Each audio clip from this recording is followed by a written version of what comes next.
Hello and good morning student. আজকে আমরা কোষে লিখে ৮-এর ১২ প্রশ্ন শুরু করছি। ১২ প্রশ্ন লক্ষ্য করো। সমান ঘনত্বের একটি লম্ববৃত্তাকার কাঠের গুঁড়ির বক্রতলের ক্ষেত্রফল ৪৪০ বর্গ ডেসিমি। ১ ঘন ডেসিমি কাঠের ওজন 1.5 কিগ্রা আর গুঁড়িটার ওজন 9.24 কুইন্টাল। তাহলে বলছে গুঁড়িটার ব্যাস আর উচ্চতা কত। তো একটু ছবির মাধ্যমে আসি। একটা লম্ববৃত্তাকার কাঠের গুঁড়ি, লম্ববৃত্তাকার ড্রাম চেহারা, বুঝতেই পারছো। এর বক্রতলের ক্ষেত্রফল, তার মানে এটা দিয়েছে ৪৪০ স্কোয়ার ডেসিমিটার। আর ১ ঘন ডেসিমি কাঠের ওজন 1.5 কিগ্রা। ১ ঘন ডেসিমি মনে করে এতটা কাঠ, এর ওজন হচ্ছে 1.5 কেজি।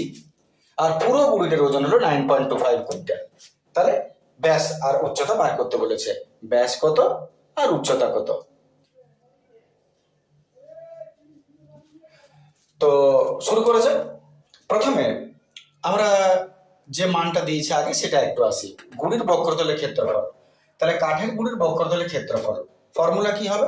তার আগে ধরে নাও ব্যাস ব্যাসার্ধ উচ্চতা যেহেতু দেয় নাই, তা আমরা একটু আগে লিখে নিচ্ছি। ধরি চোঙাকৃতি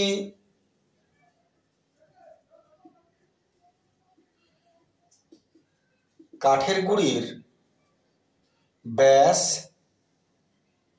ব্যাসার্ধ, পরে ব্যাসটা দেখা যাবে, ব্যাসার্ধ। আর এখানে একটা জিনিস লক্ষ্য করি, ডেসিমি ডেসিমি সব ডেসিমি আছে, তাহলে আর ডেসিমি। আর উচ্চতা এইচ ডেসিমি। এই দুটো আগে একটু ক্লিয়ার করে নিলাম ব্যাপারটা। এবার প্রথম জায়গায় এসো। কাঠের গুঁড়ির বক্রতলের ক্ষেত্রফল দিয়েছে, তাহলে গুঁড়ির বক্রতলের ক্ষেত্রফল আমাদের পরিমিতির অঙ্ক। পরিমিতির অঙ্কের নিয়ম তোমরা জানোই যে যার মান দিবে তার ফর্মুলা তুমি আগে ভেঙে দাও, অটোমেটিক্যালি অঙ্ক চলে আসবে নিচে জায়গায়। যার মান, যার ফর্মুলা তার মান। তাহলে বক্রতলের ক্ষেত্রফল 2πr/h 440। এখান থেকে বেশি কিছু বেরোবে না, কারণ তুমি আর আর এইচ কোনটির মান জানো না। তাহলে আর এইচ এর মানটা যতটা জানো বার করো না। যদি ট্রান্সফার করি আমি, তাহলে 2টা নিচে নেমে যাবে, আর পাই মানে 22-এর সাথে ট্রান্সফার করে দিলাম 7/22। একটু কাটাকাটি করে নি। 22×4=44, সরি 22×2=44, আর পিঠের গোলা গোলা 2×10=20, 7×10=70।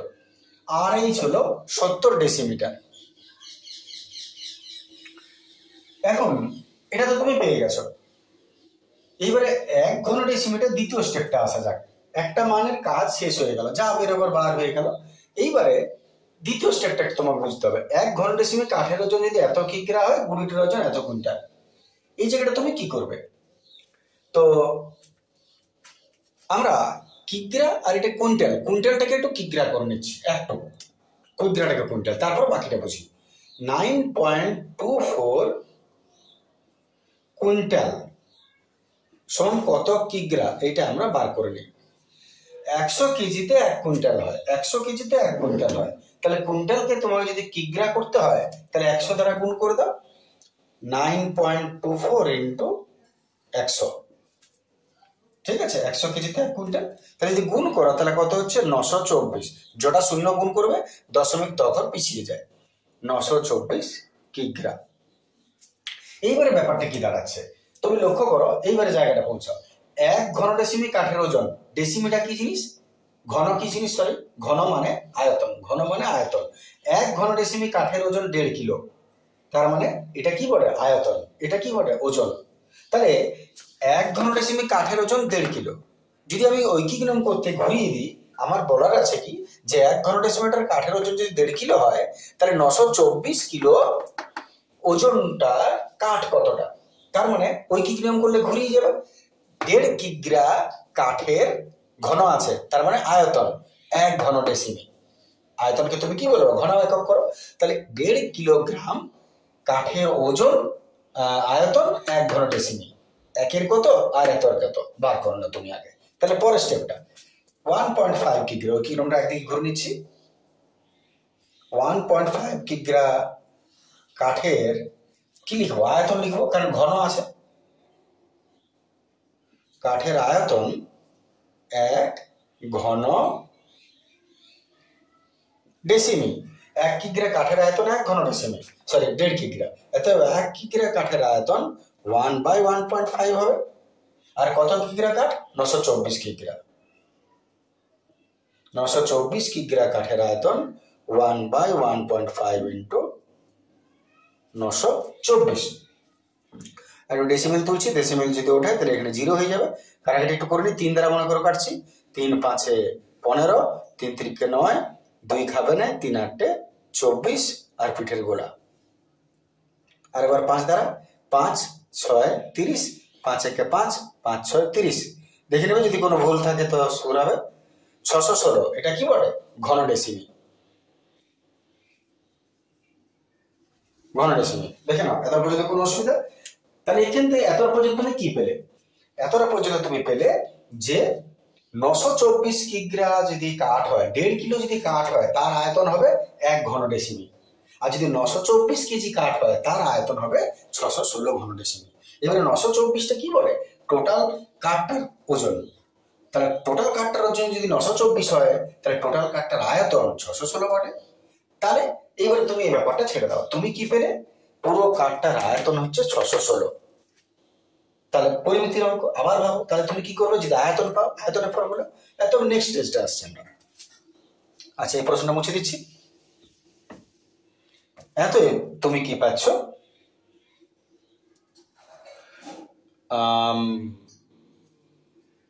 গুড়ির আয়তন,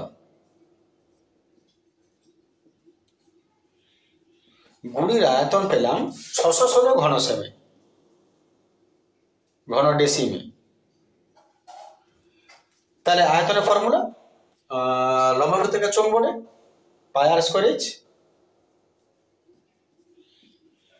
আচ্ছা, এখানে কি করে সলভ করা যাবে? কারণ পাই আর স্কয়ার এইচ তুমি আর এর মানও জানো না, এইচ এর মান জানো না, কিন্তু মান তো বসাতে হবে, ট্রান্সফারে কি করে মান বেরোবে? মানটা পাবো এখান থেকে। আর এইচ তো তুমি জানো, আর এইচ এর মান জানো। দেখো না, তুমি যদি আর স্কয়ারকে ভেঙে দাও, পাইটা তো 22/7 হবে।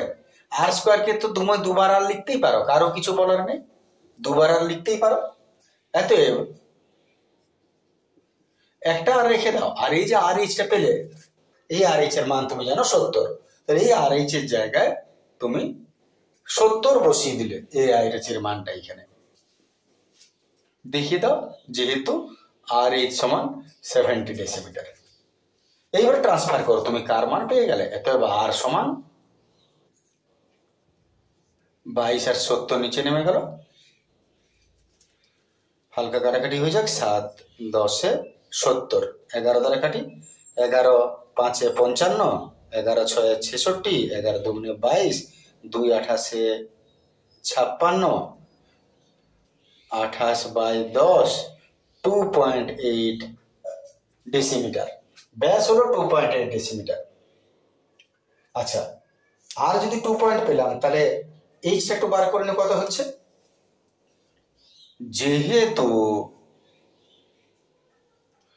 যেহেতু আর এইচ সমান 70,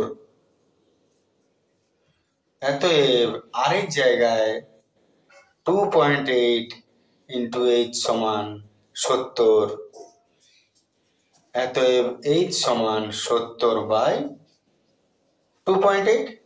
দশমিক তুলে দিলাম, নিচে 0। 7 দ্বারা, 7 1 6 700, 7 4 28, 4 25 100, 25 ডেসিমি। উচ্চতা হচ্ছে 25 ডেসিমি। ব্যাস, একটা উত্তর হয়ে গেল। উচ্চতা হয়ে গেল 25 ডেসিমি। আর ব্যাস কত হবে? ব্যাসার্ধের দ্বিগুণ, তার মানে 2 ইন্টু আর। 2 ইন্টু আর কত আছে? 2.8। 28 দুগুণে 56, আর ডেসিমেলটা এইখানে বসে যাবে, ডেসিমি। বাস, এটা প্রথম উত্তর, এটা দ্বিতীয় উত্তর। আশা করি ক্লিয়ার আছে সবার কাছে। যদি কোনো ডাউট থাকে নিঃসন্দেহে কমেন্ট করবে। চলে আসছে পরের প্রশ্ন।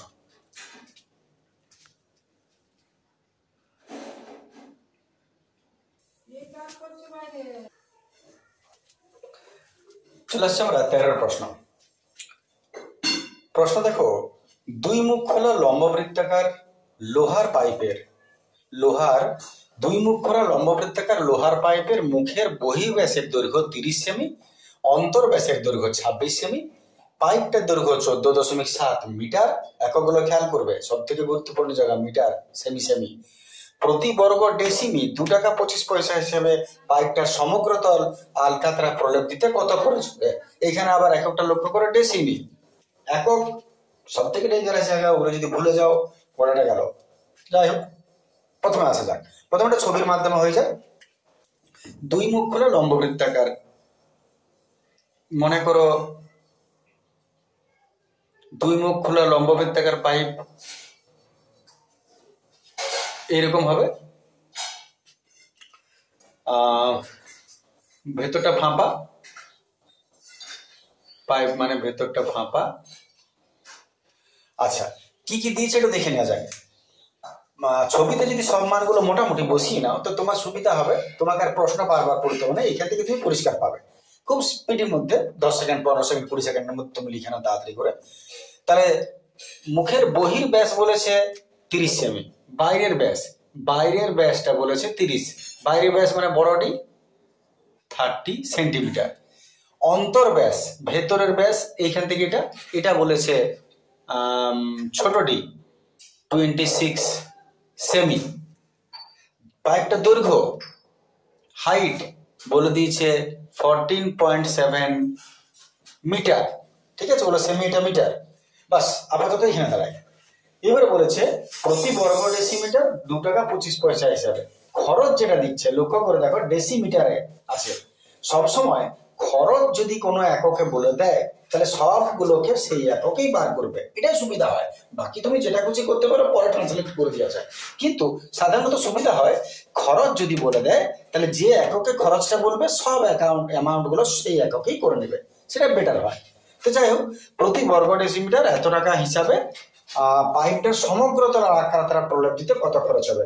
পাইপটার সমগ্র তলে আলকাতরা প্রলেপ যদি দেওয়া হয় তাহলে কতটা জায়গার প্রলেপ দিতে হবে, আগে তোমাকে একটু সেটা বুঝতে হবে। তো পাইপ ফাঁপা পাইপ বলেছে, ঠিক আছে, যার অন্তর্ব্যাস বহির্ব্যাস আছে।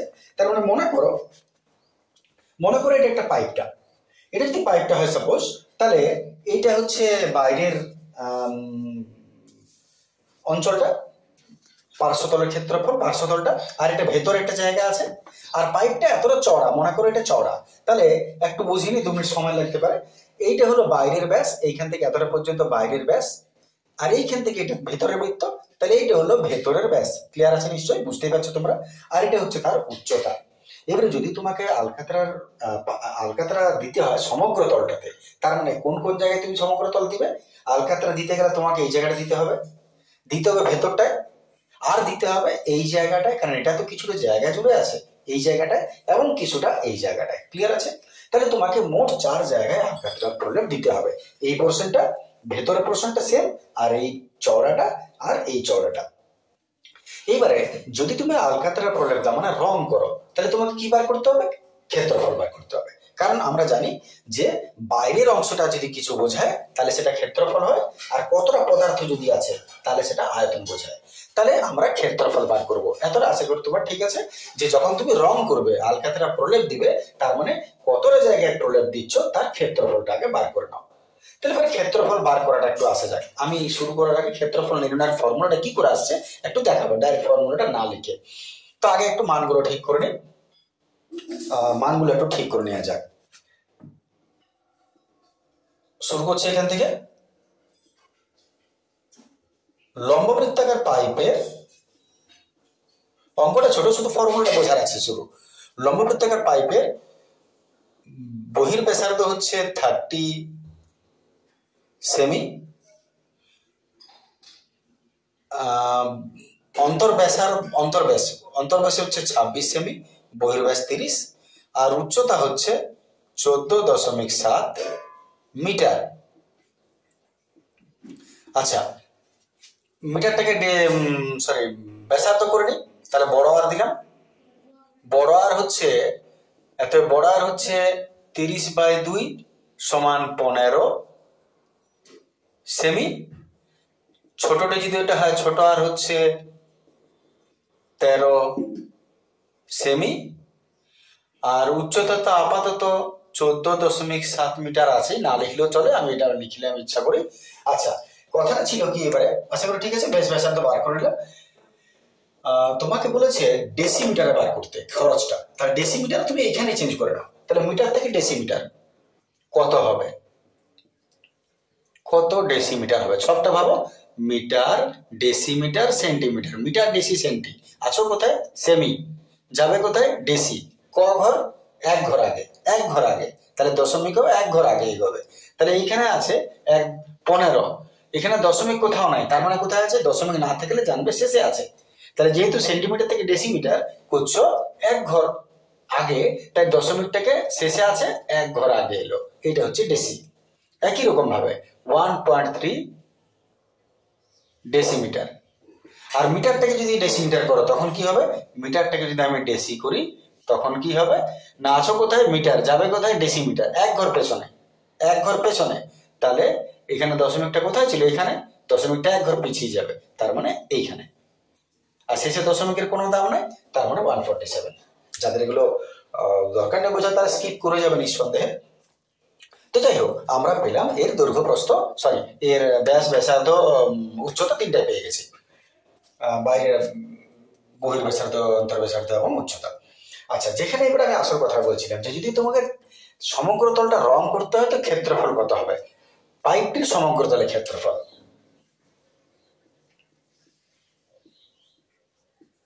পাইপটির সমগ্র তলের ক্ষেত্রফল, পাইপটা সমগ্র তলের ক্ষেত্রফল কি করে বার করবো, তাহলে আমি একটু সময় নেবো ওই জায়গাটা বোঝাবার জন্য কি করে ফর্মুলাটা পাচ্ছি। এমনিতে তো ফর্মুলাটা ডাইরেক্ট লিখে দাও, মান বসিয়ে দাও, কাজ শেষ হয়ে গেল, খরচ দিয়ে গুণ করে দেবে। কিন্তু একটু বার করি, প্রথমত সমগ্র তল বললে আবার বলি, এই জায়গাটা, ভেতরটা, এইখানটা আর এইখানটা, প্রথমত বাইরের দিকটা পার্শ্বতলের ক্ষেত্রফল, পার্শ্বতলের ক্ষেত্রফলের ফর্মুলা হচ্ছে, আমি পার্শ্বতলের ক্ষেত্রফল ফর্মুলা লিখছি 2 π r h, বড় আর হবে নিশ্চয়, কারণ বাইরের ব্যাসটা যেহেতু, বাইরের পার্শ্বতলের ক্ষেত্রফল মানে 2 π r h, প্লাস ভেতরের পার্শ্বতলের ক্ষেত্রফল, ভেতরটা তো একই জায়গা বলে, শুধু ব্যাসটা ছোট হবে, ব্যাসার্ধটা ছোট হবে, তাহলে ভেতরের পার্শ্বতলের ক্ষেত্রফল হলো 2 π r h, ঠিক আছে, তাহলে বাইরের ক্ষেত্রফল হলো 2 π r h, ভেতরের হলো 2 π r h। এবারে এই জায়গাটা তুমি লক্ষ্য করো, এর ক্ষেত্রফল কি করে পাবে, এর তো ভেতরটা না, শুধু এই পোর্শনটা, তাহলে এর ক্ষেত্রফলের ফর্মুলা কি, মনে করে দেখো, বড় আকার তুমি করেছো এইরকম, আমরা কি করি, পুরো ক্ষেত্রফল থেকে ভেতরটাকে মাইনাস করে দিই, তাহলে পাওয়া যায় বড় আকার। পুরো ক্ষেত্রফলটা কত, পুরো ক্ষেত্রফল, এটা তো বড় আর এটা ছোট আর, তাহলে পুরো ক্ষেত্রফল, বাইরের ক্ষেত্রফল পুরোটা হলো পাই বড় আর স্কোয়ার, তার থেকে ভেতরের ক্ষেত্রফলটা মাইনাস করবো পাই ছোট আর স্কোয়ার, তাহলে পাই পাই কমন চলে গেল, পড়ে রইল বড় আর স্কোয়ার মাইনাস ছোট আর স্কোয়ার, ঠিক আছে। তাহলে পুরো ক্ষেত্রফলটা, পুরো বৃত্তটা থেকে আমি ভেতরের বৃত্তটাকে মাইনাস করে দিলাম, বুঝতেই পারছো, ফর্মুলা তোমরা আগেও নিশ্চয়ই করেছো বড় আকারে। তাহলে একদিকটা এই পোর্শনটার ক্ষেত্রফল কত, পুরো বৃত্ত থেকে ভেতরের বৃত্তটাকে মাইনাস করে দিলাম, পড়ে রইল এইটা, তার মানে এইটা হলো ক্ষেত্রফলটা, তাহলে আমি এর সঙ্গে যোগ করছি পাই এটা। এবার এটা কবার আছে, একটা এদিকে আছে আর একটা এদিকে আছে, তার মানে এটাই 2 দিয়ে গুণ করতে 2 ইন্টু, ঠিক আছে, তাহলে দেখানো পুরোটা হলো বাইরের পার্শ্বতলের ক্ষেত্রফল এটা, ভেতরের পার্শ্বতলের ক্ষেত্রফল এটা, আর এই দুটো আমি একটা বার করলাম আর তাকে 2 দিয়ে গুণ করে দিলাম, তাহলে পুরো জায়গাটার ক্ষেত্রফল হয়ে গেছে। আশা করি বুঝতে পেরেছো। যদি বোঝার অসুবিধা থাকে তাহলে তুমি ধারণা চ্যাপ্টারটা, এই চ্যাপ্টারের ধারণার যে ভিডিওটা ছাড়া আছে একদম 1 নম্বর ভিডিও, সেইটা দেখবে, ডিটেলসে আলোচনা করা হয়েছে কি করে ফর্মুলাগুলো এসেছে, যদি এটাতে বুঝতে অসুবিধা থাকে। তো যাই হোক, এবারে একটু সলভ করা যাক, এত বড় ফর্মুলাটা মনে রাখা অসুবিধা, একটু ছোট করা যাক। ছোট আমি কি করে করব, কমন নেওয়া যাক, এখান থেকে 2 π 2 π 2 π, তিনটা থেকে 2 π আমি কমন নিয়ে নিলাম, আমার হাতে পড়ে থাকলো আর এইচ প্লাস স্মল আর এইচ প্লাস এটা আর স্কোয়ার মাইনাস আর স্কোয়ার, এটা রইল পড়ে। আচ্ছা, এইবারে এক কাজ করি, এটাকে আমি আর এইচ এইচ কমন নিলাম, সরি এইচ এইচ কমন নিয়ে নিচ্ছি, দূরের থেকে এইচ কে যদি আমি কমন নিয়ে নিই তাহলে পড়ে রইল আর প্লাস আর। যদি আমি দুটো থেকে এইচ কমন নিইনি তাহলে আমার আর প্লাস আর পড়ে থাকবে। আর এটা দেখো, যদি এ স্কোয়ার মাইনাস বি স্কোয়ারের ফর্মুলা ভাঙি তাহলে আমি কি পাবো, এ প্লাস বি ইন্টু এ মাইনাস বি। দেখে নাও, যদি আমি ফর্মুলা ভাঙি তাহলে এ প্লাস বি ইন্টু এ মাইনাস। তাহলে এরপর আমরা এখান থেকে তুমি লক্ষ্য করো, আর একটু ছোট করা যাক। এখান থেকে আর প্লাস আর কমন চলে গেল, এই দুটো থেকে আরেকবার কমন নিলাম, ক্যাপিটাল প্লাস স্মল আর, দুটো চলে গেল। তাহলে কি পড়ে রইল, তাহলে আমার পড়ে রইল এখানে এইচ প্লাস আর মাইনাস আর। এবার যদি আমি একটু পরিষ্কার করে নিই তাহলে আমার এখানে আর প্লাস আর আর এখানে এইচ প্লাস আর মাইনাস আর, এটা পড়ে রইল। এটা আমার কাছে ইজি টু আন্ডারস্ট্যান্ড, যে বা মনে রাখা, ইজি টু রিমেম্বার এইটা। তাহলে পয়েন্টটা সমগ্র তাহলে ক্ষেত্রফল এটা হবে, এটা আমরা লিখছি, আমাদের এতটা কোনো প্রয়োজন নেই। এটা তুমি মুখস্থ রাখবে অবশ্যই, কারণ পরীক্ষার সময় তুমি এত বড়টা আর সলভ করে নির্ণয় করবে না, ধারণাটা পরিষ্কার দরকার, তাই আমি এটাকে এখানটা করিয়ে দিলাম এটা। তাহলে আমি ফর্মুলা লিখলাম, যদি পাইপের সমগ্র তাহলে ক্ষেত্রফল বলে ওইরকম পজিশন, তাহলে 2π ইন্টু আর প্লাস আর ইন্টু আর প্লাস আর মাইনাস আর। ক্লিয়ার আছে? আমি উপর অংশটা মুছে নিচ্ছি, ফর্মুলাটা পেয়ে গেছি আমরা। এটা তোমার আবার বলি, এটা তোমার পরীক্ষায় বুঝতে হবে না, এটা তোমার নিজের বোঝার জন্য রইল। আমাদের পরীক্ষা যেটা দরকার সেটা হচ্ছে সমগ্র তাহলে ক্ষেত্রফল, ফর্মুলা হলো এটা। এবারে মান বসাও, মান বসাই 2π 22/7, capital R 1.5, small R 1.3 into H 147 plus capital R 1.5 minus small R 1.3। দেখে নাও, যদি কোনো ভুল হয় তোমরা ঠিক করে নেবে। 22 দুগুণে 44/7, এটাকে যদি যোগ করো 1 আর 1 2, 5 আর 3 8। এইবারে এই দুটোকে যোগ করে এটাকে বিয়োগ করছি, 147 পয়েন্ট নাই তাহলে পেছনে আছে, পিছনে 1 5, এটাকে যোগ করব, ফাঁকা ঘরে 0, 7 আর 1 8, আর এর থেকে মাইনাস করবো 1.3, দশমিকের ছাড়া দশমিকের নিচে ছাড়া দশমিকের নিচে বসে না। এবার বিয়োগ করছি, 3 4 5 2 দিতে, 3 5 2 দিতে হাত রইল 1, সরি 1 7 4 1, দেখে নাও 3 2 5 7 আর 1 8, 147.2 এটা। তাহলে এটা হচ্ছে ক্ষেত্রফল। আচ্ছা, ক্ষেত্রফলটা একটু দশমিক তুলে কাটাকাটি হালকা করে দিই আরো, 44/7 ইন্টু 28/10 ইন্টু 147 দশমিক, এটাও তুলে দিলাম, এটা দশমিক উঠলো নিচে 10, এটা দশমিক নিচে গোলাম, কাটাকাটি উঠলো 4 7 28। আর বাকি চাইলে কাটা যায়, তো যদি পুরো না কাটতে পারো তাহলে 1 এর পেটে 0 কাটো না। যেমন আমি কাটতে এখনো পারি 2 দ্বারা, কিন্তু 5 পড়ে থেকে যাবে, 5টা আর কাটতে পারবো না। তাহলে যে কেটে লাভ নেই, কারণ তাতে অসুবিধা বাড়ে, সেই ভাগ করতে হবে পরে, তার চেয়ে এখন থাক। ফাইনালি আমার যেটা বেরোলো আমি একটু লিখে নিই, 44 ইন্টু 4 ইন্টু 1472 বাই নিচে আছে 00, এটা হলো বর্গ, ক্ষেত্রফল বেরোলো বর্গ ডেসি, বর্গ ডেসি।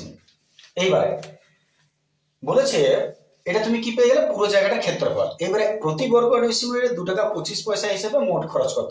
তোমাকে যখন মোট খরচ বার করতে হয় কি করতে হয়, ক্ষেত্রফলের সঙ্গে প্রতি খরচটা গুণ করে দাও, মোট খরচ পেয়ে যাবে। তুমি দুটো কাজ করতে পারো, ঐকিক নিয়ম করতে পারো, যেন প্রতি বর্গ ডেসিমিটার এত খরচ, তাহলে 1 বর্গ ডেসিমিটারের খরচ হয় 2 টাকা 25 পয়সা, তাহলে এত বর্গ ডেসিমিটারের খরচ কত, ঐকিক নিয়ম করে দাও।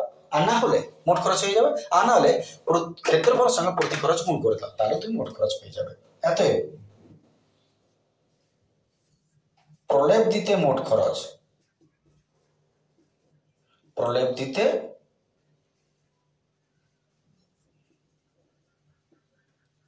মোট খরচ, ক্ষেত্রফল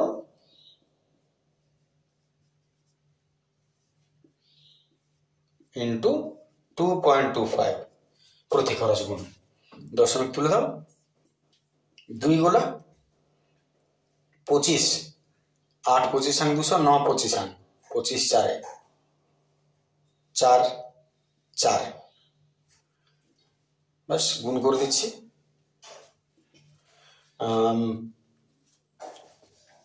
1472 কে 9 দ্বারা,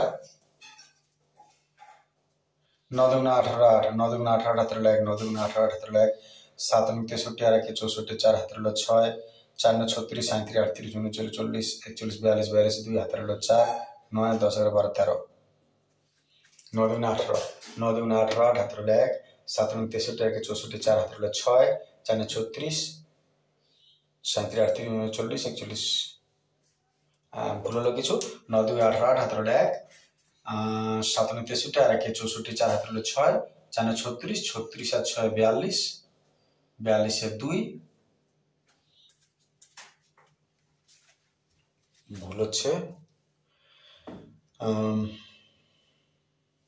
গুলিয়ে যাচ্ছে ব্যাপারটা ঘুরে আরেকবার 9 2 18 8 হাতের হলো 1 7 9 63 আর 1 64 4 হাতের হলো 6 4 9 36 37 38 39 40 41 42 42 2 হাতের হলো 4 10 11 12 13 ঠিক আছে। আর তাকে এবারে 44 ধরা 4 8 32 2 হাতের হলো 3 4 8 32 2 হাতের হলো 3 4 4 16 17 18 19 19 আর 9 হাতের হলো 1 4 2 8 আর 1 9 3 4 12 2 হাতের হলো 1 4 আর 1 5 দেখে নাও যদি ভুল থাকে তোমরা কারেকশন করে নেবে 5 2 9 9 2 2 9 10 11 হাতের হলো 1 10 আর 9 19 হাতের হলো 1 10 2 12 2 হাতের হলো 1 6 7 8 5 4 5 8 2 9 1 2 5 8 2 9 1 2 5 8 2 9 1 2 by 100 এবারে যেটা শূন্য তোটার আগে দশমিক যেটা শূন্য তোটার আগে দশমিক 5 8 2 9 1 2 দুটো শূন্য দুটোর আগে দশমিক এত টাকা দেখে নাও যদি কোথাও কোনো ক্যালকুলেশনে ভুল থাকে কারেকশন করবে আশা করি ভুল নেই নিশ্চয় বুঝতে পেরেছো চলে আসছে পরের প্রশ্ন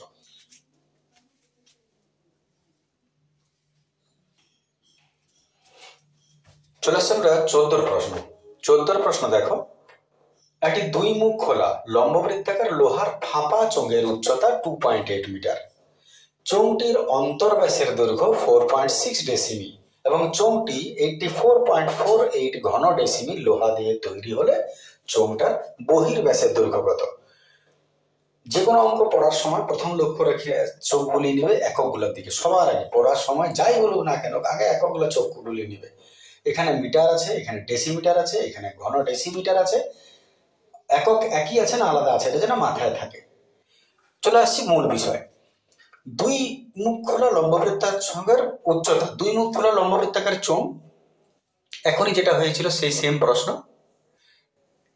এইটা দুই মুখ খোলা লম্ববৃত্তাকার চোঙ এর উচ্চতা দিয়ে দিয়েছে 22.8 মিটার অন্তর্ব্যাস বলেছে 4.6 অন্তর্ব্যাস মানে ভেতরের ব্যাসটা ছোট ডি হচ্ছে 4.6 ডেসিমিটার দিয়েছে আর চোঙটি এত ঘন ডেসিমিটার লোহা দিয়ে তৈরি তার মানে এটা কি দিয়েছে কতটা লোহা দিয়ে তৈরি মানে আয়তন আয়তন হচ্ছে 84.48 কিউবিক ডেসিমিটার তাহলে প্রশ্ন হচ্ছে এর বাইরের ব্যাসটা কত বহির ব্যাস এইখান থেকে এটা বা এইখান থেকে এটা বড় ডিটা অরিজিনালি কত এটা আমাদের কাছে প্রশ্ন তো আমরা স্টেপ বাই স্টেপ করব আমরা কি করব আমরা আগে বাইরের ব্যাসের কথা তুমি ছেড়ে দাও বাইরের ব্যাসার্ধকে বড় আর ধরে নেবো আর ভেতরের ব্যাসার্ধ তো পেয়ে যাবো এখান থেকে উচ্চতা পেয়ে যাবো আয়তন বার করে নেবো ফাঁপা চোঙের আয়তন যা হয় সেটা বার করো শর্ত অনুসারে সেটাই হচ্ছে যতটা লোহা আছে মানে আয়তন ফাঁপা চোঙের আয়তন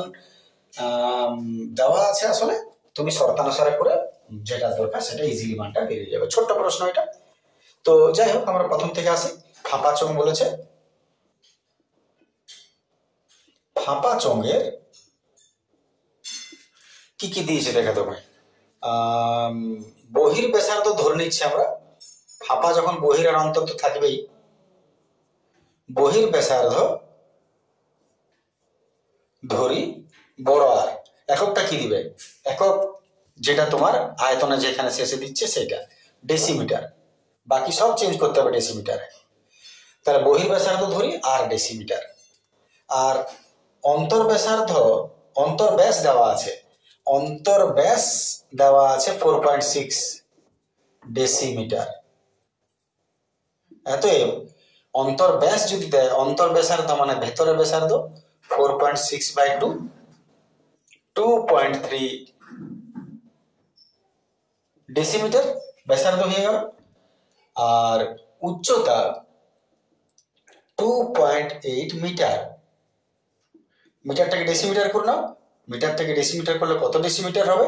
মিটার ডেসিমিটার, এক ঘর পরে দশমিকটা এক ঘর পিছিয়ে যাবে এইখানে, আর শেষে দশমিকের কোনো দাম নেই, তার মানে 28 ডেসিমিটার হয়ে গেল উচ্চতা। অতএব আয়তন কত? আয়তন, ফাঁপা চোঙের আয়তনের ফর্মুলা, ফাঁপা চোঙের আয়তনের ফর্মুলা পাই ইন্টু বড় আর স্কোয়ার মাইনাস ছোট আর স্কোয়ার ইন্টু এইচ। আসলে বড় পাই আর স্কোয়ার এইচ থেকে ছোট পাই আর স্কোয়ার এইচ, বড় আয়তন থেকে ছোট আয়তন মাইনাস করলে, ভেতরটা মাইনাস করে দিলে ফাঁপা চোঙের আয়তন পাওয়া যায়। আমি ধারণা চ্যাপ্টারে তুমি দেখতে পাবে, এটা পুরো ডিটেলসে বলা আছে কি করে ফর্মুলা এসেছে। তো আমরা এখন ওটাতে আলোচনায় যাচ্ছি না। পাই ইন্টু বড় আর মানে হয়ে গেল তোমার বড় আরই, আর ছোট আর মানে হয়ে গেল তোমার ছোট আরই, ভেরি গুড, ইন্টু এইচ মানে হয়ে গেল তোমার এইচই, ভেরি গুড। এটা আয়তন, কাটাকাটি হালকা করে দিই, 4 7 28, তার মানে 4 22 88, আর ব্রেকেটে হয়ে গেল R square minus 2.3 square, 2.3 square, 2.3 square মানে 2.3 ইন্টু 2.3 কত হচ্ছে দেখিনি, 2.3 ইন্টু 2.3, 3 3 9, 3 2 6, আর 3 2 6, 2 2 4, 1 2 দুটোর আগে দশমিক, 5.29, 5.29, 5.29 আয়তন বটে, ঘন ডেসিমি, ঘন ডেসিমি। তুমি আয়তন পেয়ে গেলে, এটা ঘন ডেসিমি। এইবার তুমি এখানে দেখো, চোঙটা এত ঘন ডেসিমি লোহা দিয়ে তৈরি, তার মানে এটা তো আয়তনটাই বটে, ঘন আছে এখন, আর লোহা মানে তো কতটা পদার্থ দিয়ে বানায় আয়তন, তাহলে শর্তানুসারে ইহাই হইতেছে ইহা, তাহলে শেষ কাজ। এত শর্তানুসারে ইহা, শর্তানুসারে ইহা সমান হইতেছে ইহা 84.48 ঘন ডেসিমি। ট্রান্সফার করছি, R square minus 5.29 is equal to 84.48 by 88, decimal তুলে নিলাম, হয়ে গেল নিচে গোলো গোলো, হালকা কাটাকাটি হয়ে যাক, 4 দ্বারা মনে করে কাটছি আমি, 4 2 8, 4 1 4, 4 1 4, 4 2 8, 4 2 8, 4 2 8, ভেরি গুড, গোলা গোলা। আবার 2 দ্বারা, এবারে 2 1 2, 1 খাবে না, গোলা দিলাম, 2 5 10, 1 2 6 12, 2 দ্বারা 2 1 2, 2 1 2, গোলা গোলা। এইবারে 11 দ্বারা দেখি, 11 দ্বারা, 11 10 110, 11 9 99, রইল 6, 11 6 66, 11 1 11, গোল গোলো। তাহলে 96 বাই 1 গোলো গোলো, সরি ওরকম ভাবে লেখা না, তাহলে একটু পরিষ্কার করে নিচে লিখছি, নিচে নিঃসন্দেহে দেখতে পাওয়া যাচ্ছে পরিষ্কার আছে। তাহলে আমরা এই কোশ্চেনটা কি পেলাম, 529 ইজ ইকুয়াল টু 96 বাই 100, তার মানে 96 বাই 100 যদি হয়, তাহলে যেটা শূন্য তোটার আগে দশমিক দাও, 0.96 আর আগে 0 দিলাম, ঠিক আছে না, 96 বাই 100 মানে দুটা শূন্য দুটার আগে দশমিক, এটাই হচ্ছে। এইবারে এটাকে ওদিকে পাঠিয়ে দিই, এত আর স্কোয়ার সমান 0.96 প্লাস 5.29, 0.96 5.29, 9 6 15 5 হাতে 1, 10 2 12 2 হাতে 1 6, 6.25, 6.25 হচ্ছে 6.25, তাহলে এত আর স্কোয়ার সমান 6.25, এত আর সমান, ট্রান্সফার করে দাও, ট্রান্সফার করলে 625 কত বর্গমূল, 25 এর বর্গমূল, একটার আগে দশমিক, 2.5, এত 2.5 আর হয়ে গেল। প্রশ্নটা কি বলেছে, বাইরের ব্যাস কত, এত বাইরের ব্যাস, এত বাইরের ব্যাস মানে বহির ব্যাস ডি হলো 2 ইন্টু আর, 2 ইন্টু 2.5, আড়াই দুগুণে 5 হয়, 5 ডেসিমি, 5 ডেসিমি। দেখে না, আশা করি ক্লিয়ার আছে। বাস আজকের ভিডিও এতটাই রইলো। যদি কোনো অসুবিধা থাকে আবারও বলি, নিঃসন্দেহে কমেন্ট করবে, আমি বুঝতে পারবো সেটা এবং সেটাকে ক্লারিফাই করার চেষ্টা করবো। আজকের ভিডিও এতটাই। Thank you, good day.